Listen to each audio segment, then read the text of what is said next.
আজকে আমি আমার বাচ্চাগুলোকে এই উইন্টারের মধ্যেও গোসল করিয়েছি। কারণ এগুলো অনেক ময়লা হয়ে গিয়েছিল। মানে এগুলো অনেক দুষ্ট হয়ে গেছে। ঠিকমতো শাওয়ার নিতে চায় না। যাই হোক আমি একটু দুষ্টামি করলাম।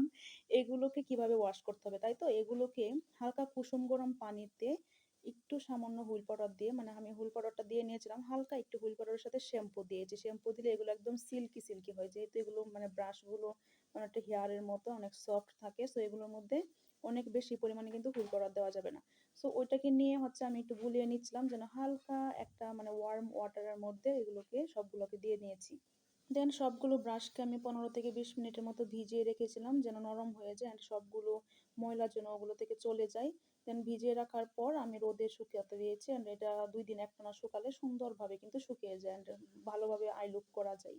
যেহেতু এগুলো ফেইসে ব্যবহারের জিনিস, সো আমাদের সবারই একটু সতর্ক থাকা দরকার যে রেগুলার ওয়াশ করা দরকার। অন্তত ১৫ দিন পর এগুলো ওয়াশ করলে ভালো।